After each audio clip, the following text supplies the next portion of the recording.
Sœur Arline no anarako, Sœur Arline Perle, maseran'ny Cénacle. Avy any Azolava aho any Ambatolampy any. Fa amin'izao fotoana izao dia any amin'ny communauté any Tamatavy aho.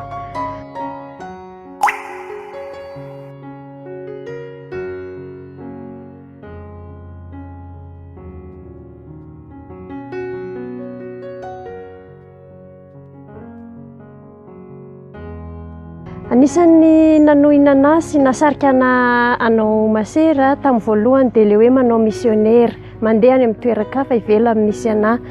Dia izay ny tombo tao anatiko tao ary nahita Andriamasera teo akaikin'ny tranon'ny papanay ihany koa.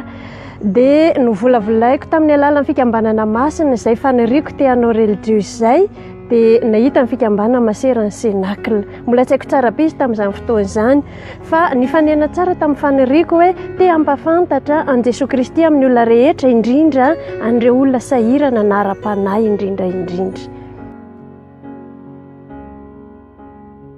Tsy dia mahafantatra loatra intsony ny hasiny tena vie religieuse na fiainany religieuse ny tanora amin'izao fotoana izao, satria ny anazy voalohany indrindra ny eo hita masony eo ny tena mibahatoerana ka tsy mahatsapa intsony na mitsinjo izay any aoriana na ny fiainam-panahy manaraka any, fa le amin'izao fotoana izao sy ny fahaizana izay ny tena mibahatoerana ao aminazy.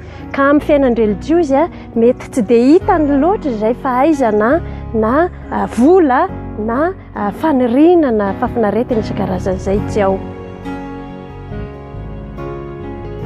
Ny fiainana rehetra sy kaji-piainana rehetra rehefa iarahanao amin'Andriamanitra na hanambady na hanao masera na hanao mopera, rehefa hiainana araka ny tena izy dia izay ny tena zava-dehibe, ary ny safidim-piainana rehetra dia masina ka hiaino araka ny tokony ho izy. Raha hanambady ianao midira amin'ny sakramenta, raha hanao masera ianao dia izory amin'ny lalana izay ny safidinao izay.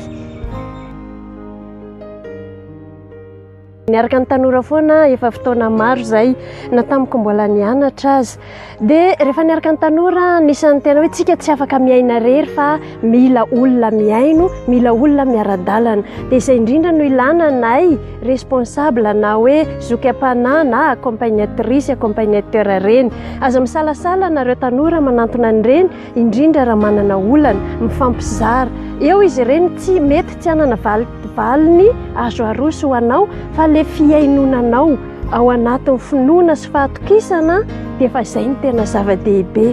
Misy olona miaino anao, misy olona afaka mandray ary afaka azonao ananana fahatokisana eo amin'ny fiainana, dia azonao hifampizarana izay. Matetika dia izaho moa rehefa miaraka amin'ny ankizy tsy dia hoe manana solution azoko aroso aminazy fa kosa le fomba fiaino, écoute attentive, dia eo ihany koa no hoe le fitazomana izay tsy ambaratelo izay, fa eo ihany koa no hoe samy tanora, za ihany koa mbola ao anatin'izay tanora izay ary nianatra mitovy aminareo ihany koa azo hifampizarana tsara dia hanano confiance izay. Nianatra niaraka tamin'ny tanora teny amin'ny anjerimanontolo ihany koa fa tamin'ny toerana hafa anankiray, dia niara-dalana tamin'ny tanora ary mbola miara-dalana aminy hatramin'izao any Tamatavy amin'ny université any Tamatavy Aumônerie no iarahako amin'izao fotoana izao.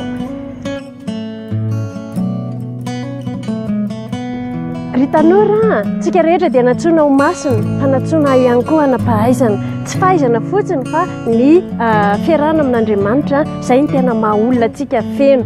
Koa ampiarao lalana ary ny fahaizanao sy ny fiainam-panahy dia olona mendrika, olona manana maha izy azy isika.